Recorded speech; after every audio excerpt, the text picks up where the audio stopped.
Avi Meyers, Northtown Neighborhood News Magazine, a presentation of Sonny Hirsch and myself. Dial us up on the web at www.ntnm.org. You'll find everything we've done over the last 6 or 7 years on YouTube. Over 200,000 watches. Actually, if they ever fix the counter, it's a lot more than that, but that's another story. We're also on in Chicago, Thursday at 7:30, Friday at 2:30, both p.m., Channel 19. We're on in Evanston, Tuesday at 10 p.m., Thursday at 8 p.m. on Channel 6, and also available through live streaming video those days.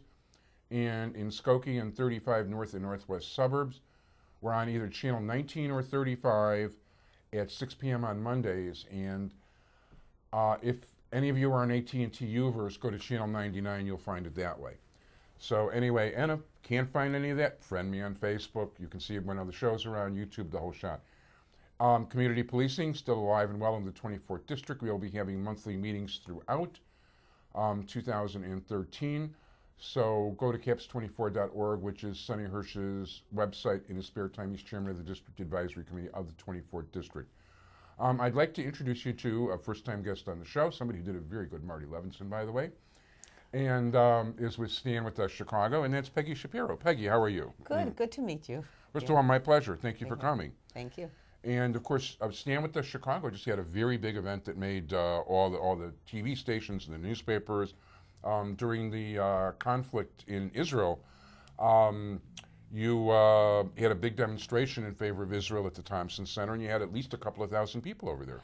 Yes, yes. I have to clarify this was something that Stand With Us Chicago initiated and motivated and urged, but it was many groups, and certainly the Federation was a big part of this.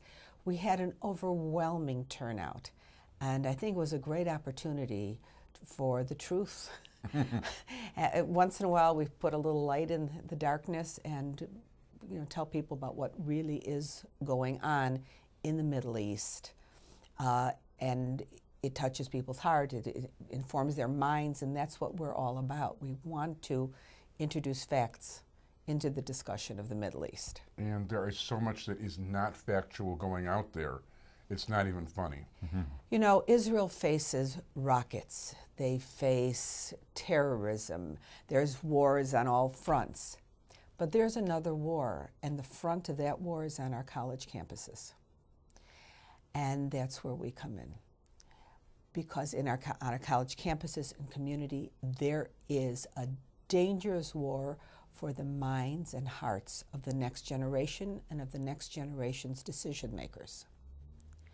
And that's being fought in after-school activities and beautiful sounding groups like Justice for Palestine, and what they really mean is let's kill all the Jews.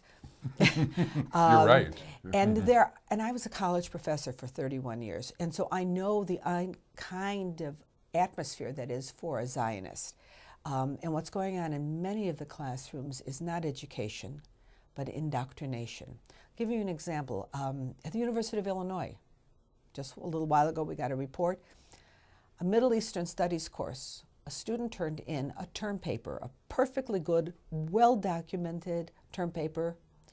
The professor would not accept it because it didn't have the Palestinian narrative, even though it was academically a sound piece. So that's what we're dealing with on a lot of campuses. And this despite the fact that there never has been, I mean, if somebody could ever play the Palestinian national anthem or let us know what the last Arab ruler of Palestine was, never. People don't realize what the real history, what real history involved is. And by the way, I'd like to point out too that, I really like the stuff you put on Facebook. And, I occasionally share it. And for the march, interestingly enough, there were people that wanted to reach other people that knew me and were contacting me. And surprisingly, it was like Christian people that wanted to get things posted on Jewish sites for your march. We had so much Christian support. I have to tell you, I personally just had 3 events for Christians. I had 2 pastor breakfasts and a lunch for pastors. These were Zionist pastors in the Chicago area. I had a total of 80 pastors from all different denominations, and they disagree with each other. This kind of reminds us of our people on so many issues. But on Israel, they are really united.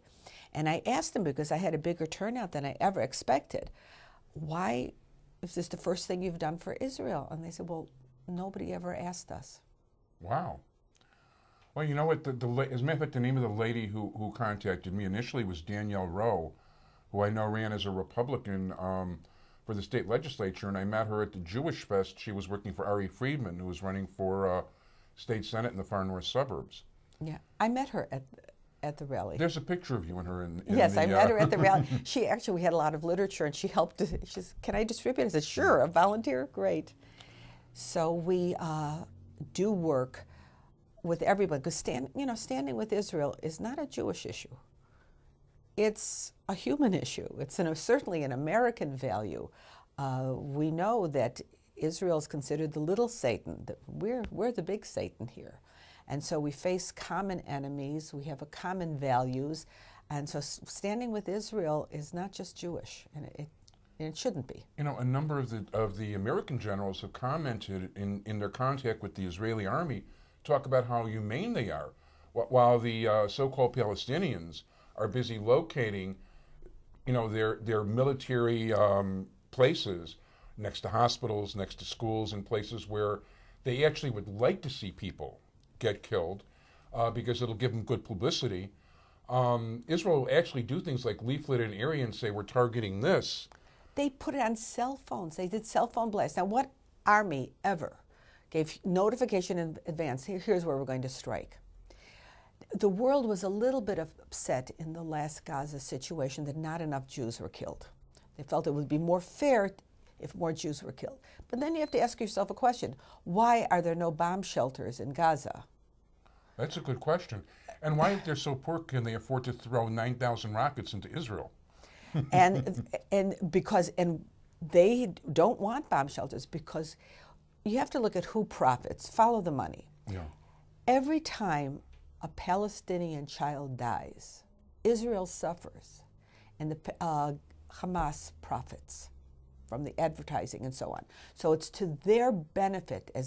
They want as many Palestinians to die as possible, because that helps them send out their message.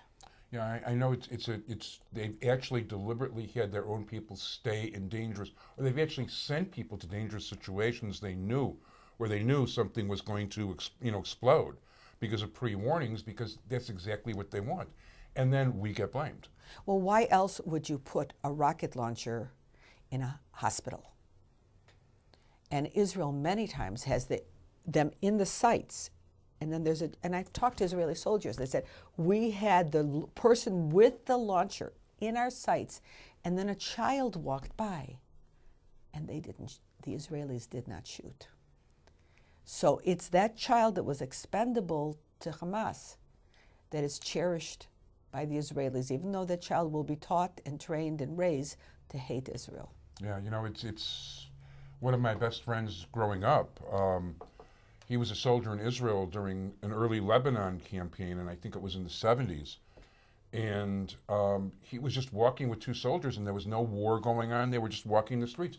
A 12-year-old child, came out of a window with the rifle and killed all three of them. And that happens more than I'd like it to happen. I think the world should be up in arms about child abuse. And what is more abusive than first of all, feeding children an indoctrination, a diet of hate? You know what they have instead of Mickey Mouse? They have Farfur. He looks like Mickey Mouse, but he spews hatred against Jews in Israel. And then they replace Farfur with something like Donald Duck. Their textbooks, we did an analysis, they are poisoning the minds. And then what they don't poison with their minds, they force the children into dangerous situations. It is the most massive group effort at child abuse. And I think human rights organizations ought to stand up against that. It would be nice, but they're busy voting against Israel every chance they get. That is the problem, that the people who should be caring, the women's rights groups, who really want women to have equal rights and dignity, are focusing in with a microscope on any perceived violation, that Israel is not perfect, and it's not. It's made of human beings. Yeah. But they're ignoring honor killings. Human rights groups that want rights for gays, lesbians, so on, are ignoring the wholesale murder of gays throughout the Middle East. The only place that people, gays or transsexuals, are free to live and function is in Israel. But these very groups that if you are liberal, if you're progressive, if you care for human rights, you should be standing with Israel. No, absolutely, and that's something that really makes me scratch my head. And yours, I mean, I don't want to start getting into specific politics, but I really have to think long and hard who I vote for exactly reasons like that. Well, I think we have to make sure that Israel is always a bipartisan issue, because it is. It has always been a fundamental value of the United States. Even the founding fathers found Israel to be an important essence of who we are as a nation. Look at our Constitution. What would it be without the Jewish values in there? So we are interlinked as a nation, and it should not become partisan. And people who care for human rights, the more progressive you are, the more pro-Israel you should be. Absolutely, 100%. And I wish it really worked that way. Yeah, well, that's what we're doing. We try to get the facts in. And I brought this because it's just hot off the press. We have Israel 101. Sure. Let's show it to people. We have Israel 101, and there's education materials, teacher guides, objectives, supplementary materials. You can get this in the paper, or all the stuff is downloadable for free. In fact, Stand With Us is the largest producer of Israel-related materials on the planet. And surprisingly, most of our materials are written by college professors at the University of California, where they are Zionists in hiding, but they are legitimate, good educational materials, not propaganda. They're well documented and researched, so they can be used, and they are used in secular places. It's not just a religious or a Jewish site. No, it sounds good. Who supports STAN? I mean, how are you involved with the federation? Are you privately funded, or? We are privately funded. Okay. We are privately funded. Our base is in Los Angeles, but we have 15 offices, including an office in France and in London. Wow. Those are challenges. Yeah. And we have an office in Israel, too. In fact, one of the things we do at Stand With Us in Israel, because we think someone's Israeli, they know everything. Well, not necessarily so. We have sessions. We train LL staff. So when they travel around the world, they can be mini ambassadors. Yeah. And we do training there. We just brought in our bloggers, 25 of the world's largest bloggers, to do a live blogging session of Israel. Cool. And so we do a lot of projects to get the world educated and to counter the misinformation, such as the rally and so on, to counter the misinformation about Israel. Which there's tons of. And what is your website? www.standwithus.com. And if you want to reach me, you can reach me at chicago@standwithus.com. Peggy Shapiro, I'm glad we finally got to meet in person. We have conversed some. Yes. I think I actually met you briefly at the Jewish Fest, and then I Right. didn't get back around to you. But Right. I'm glad you were able to make it and tell us about your very fine, worthwhile organization. And you can also check them out on Facebook, that I know. Yes. Because I'm really big on Facebook. I do more communicating through Facebook than almost anything these days. I'm so happy. I have 730 friends. I wish I had that many in high school. I want to thank you very much. I want to thank my entire tech crew, Sonny Hirsch. Join us again next week, everybody. Bye-bye. Thank you.